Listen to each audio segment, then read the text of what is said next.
అసలు ఎవరు నువ్వు? నువ్వంటే నాకు పిచ్చి. నిన్ను ప్రేమిస్తున్న పిచ్చోడ్నే. Shut up. నా దగ్గర ఇలాంటి వేషాలు సాగవు. ఫోన్ పెట్టేయ్. ఒక నిమిషం. అరే మీరు ఇలా కోపడకండి. మీరంటే నాకు చాలా చాలా ఇష్టం. నా మాట మీరు అర్థం చేసుకోండి. అర్థం లేదు, అవసరం లేదు. ఫోన్ పెట్టేయ్. అరే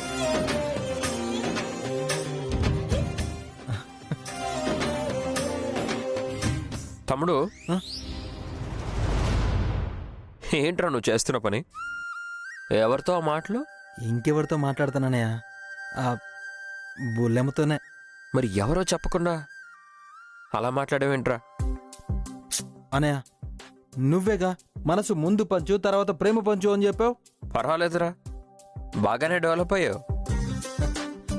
మాట తీరు మార్చి మాట్లాడేదాకా వచ్చావంటే ఈ మార్పు ఏ మార్పో. కానీ తమ్ముడు జాగ్రత్త.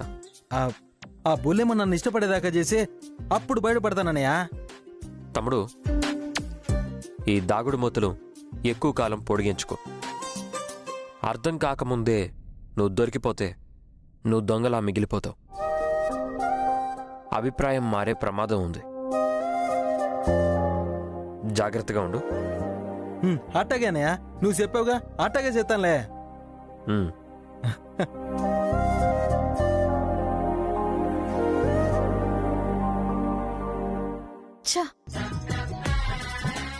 ఈ ఫోన్ నా మూడంతా డిస్టర్బ్ చేసింది.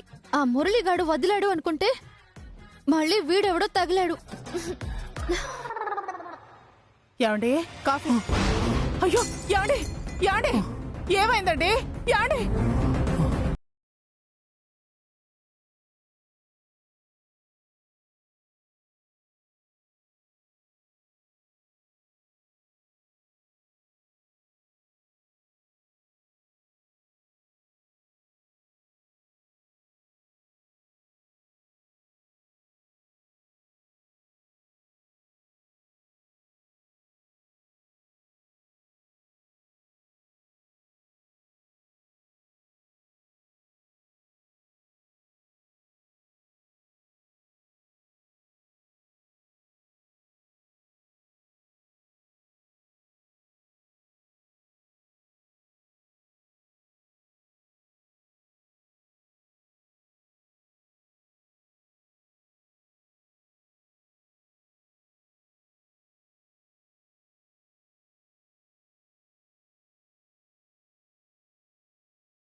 నాన్న, నాన్న ఏమైంది నాన్న?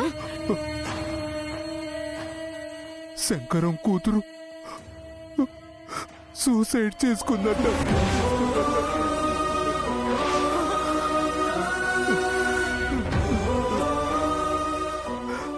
కీర్తినా? అదెందుకు అలా చేసింది? ఒక్కగానొక్క కూతురు కదా, చాలా గారాబంగా పెంచారు కదా. ఏం కష్టం వచ్చిందని అలా చేసింది? ఎవరు ఫ్రెండ్షిప్ అంటూ ప్రేమ అంటూ చివరికి చీట్ చేసి బ్రేకప్ అన్నాడంటమ్మా. తట్టుకోలేక తను చాలించిందమ్మా. దానికి అంతవరకు రాసుందనుకుందాం నాన్న. మీరంతలా బాధపడకండి. మనమేం చేయగలం చెప్పండి? ఇప్పుడు నేను బాధపడుతున్నది కీర్తి గురించి కాదమ్మా, మన మిథున గురించి. మిథున గురించా? ఎందుకు నాన్న? దాని పరిస్థితి ఇప్పుడు ఆ కీర్తిలాగే ఉంది కదమ్మా. ఇది కూడా ప్రేమ ప్రేమ అంటూ చివరికి ఏమవుతుందోనని భయం వేస్తుందమ్మా. యాండి, మీరేదో ఆలోచించి మీ ఆరోగ్యం మీదకి తెచ్చుకోకండి. అమ్మా నువ్వు ఆగు. నాన్న, మిథున విషయంలో అలా జరగదు. తారక్ గారు చాలా మంచివారు నాన్న. ముందు అందరూ మంచివాళ్లేనమ్మా. నిండా మునిగాకే చెడ్డతనం తెలిసేది. అమ్మా నాన్న అదొస్తుంది. ఇప్పుడు ఆ మాటలు మాట్లాడకండి, వింటే అది బాధపడుతుంది.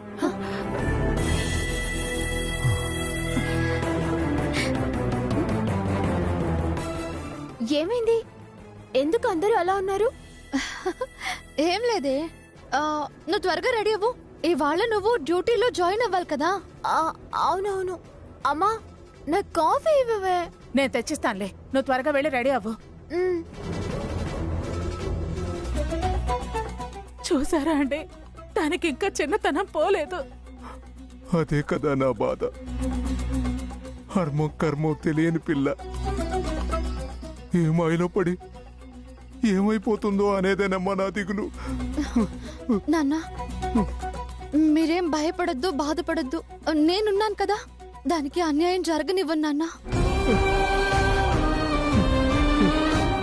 అమ్మ వైషు, నీ మీద నమ్మకమే నా ధైర్యం తల్లి. దాని అమాయకత్వానికి నువ్వే రక్ష.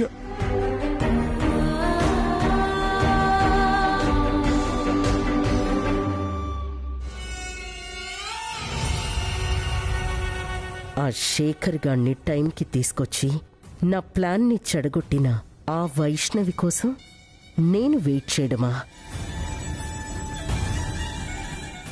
ఇవాళ ఆ వైష్ణవి అంటూ తేల్చేద్దామనుకున్నాను. ఇంతకాలం టైం నా వెనకాల పరిగెత్తేది. జీవితంలో ఫస్ట్ టైం నేను టైం కోసం ఎదురు చూడాల్సి వచ్చింది. ఇంతవరకు నన్ను చూడాలని, నన్ను కలవాలని, నాతో మాట్లాడాలని అందరూ తహతహలాడతారు, తాపత్రయపడతారు. కానీ అంతా రివర్స్ చేసిందా వైష్ణవి. దానికోసం నేను నిరీక్షించాల్సి వచ్చింది. దాంతో మాట్లాడాలని నేను నిలబడాల్సి వచ్చింది. దాన్ని మెడపట్టి గెంటాలని నిర్ణయం కూడా తీసుకోవాల్సి వచ్చింది. రాణి, దాని అంతు తేలుస్తాను.